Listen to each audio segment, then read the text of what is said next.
Hello students, स्वागत है आपका हमारे यूट्यूब चैनल पे। तो आज हम लोग बात करेंगे बेसिकली CHSL 2025 को जो एग्ज़ाम आ रहा है, ठीक है, उसके लिए इम्पोर्टेंट जो एडवांस मैथ के कॉन्सेप्ट्स हैं उनको हम लोग डिस्कशन करेंगे। ठीक है, एडवांस मैथ में आपकी ये ज्योमेट्री के अंतर्गत आता है, तो ज्योमेट्री, अलजेब्रा, जो भी आपके कॉन्सेप्ट होंगे, ठीक है, ट्रिग्नोमेट्री, सारे डिस्कशन किए जाएंगे। तो बने रहिए आप हमारे चैनल पे और इसको लाइक, सब्सक्राइब, शेयर जरूर कर दें। ठीक है, चलिए शुरू करते हैं फटाफट।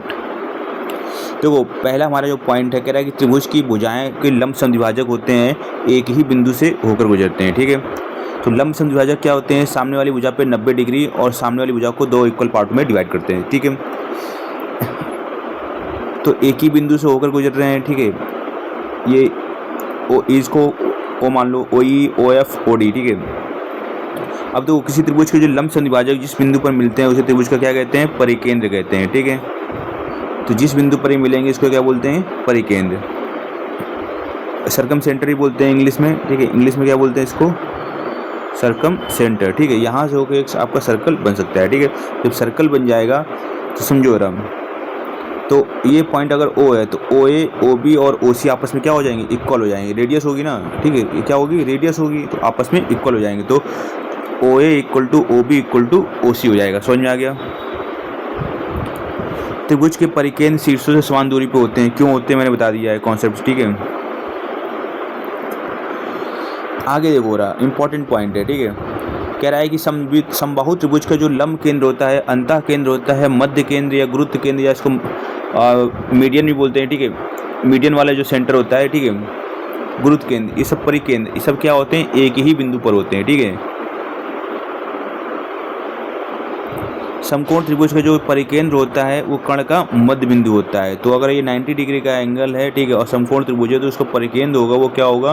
कर्ण का मध्य बिंदु होगा। अगर कर्ण 10 है तो इसका जो परिकेंद्र, ठीक है, कितना हो जाएगा? वो 5 हो जाएगा। ठीक है, परिकेंद्र की लंबाई। ठीक है, और लंब केंद्र क्या होता है? समकोण वाले शीर्ष होता है। ये यहाँ पर लंब केंद्र होगा, यहाँ पर क्या होगा? परिकेंद्र होगा।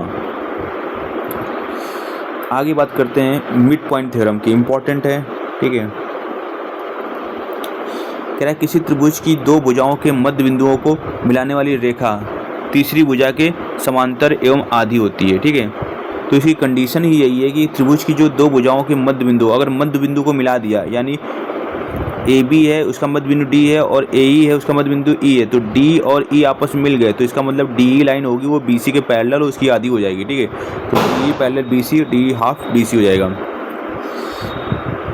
देखो अगला जो पॉइंट है, कह रहा है कि किसी चतुर्भुज का परिमाप विकर्णों के योग से बड़ा होगा। तो यानी जो चारों भुजाओं का जोड़ होगा वो विकर्णों के योग से बड़ा होगा। ठीक है, किसी चतुर्भुज के विकर्णों का योग दो सम्मुख भुजाओं के योग से बड़ा होता है। ठीक है, विकर्णों का योग होगा ना AC प्लस BD, ये सम्मुख भुजाओं के जोड़ से बड़ा होगा। ठीक है, तो AC plus BD greater than होगा AD प्लस BC। ठीक है, अगला इंपॉर्टेंट पॉइंट देख लेते हैं।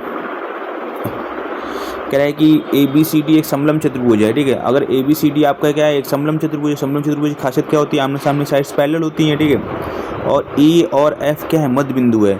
तो EF की जो वैल्यू होगी इन दोनों के जोड़ के आधे की होगी। ठीक है, अगला है पॉइंट, कह रहा है ABCD एक समलंब चतुर्भुज है, इसमें AB और CD समानांतर है। ठीक है, AB और CD क्या है? पैरेलल। ठीक है, P एवं Q विकर्ण BD और AC का बिंदु, मतलब ये P और Q इसके विकर्णों के मध्य बिंदु है। तो जो PQ की लंबाई होगी दोनों के अंतर की आधी होगी। ठीक है, तो उम्मीद है कि आपको ये लेक्चर पसंद आया है और आप हमारे वीडियो देखते रहिए और टेलीग्राम पे हमें फॉलो कर लीजिए। ठीक है, तो आपको इसकी PDF प्रोवाइड हो जाएगी।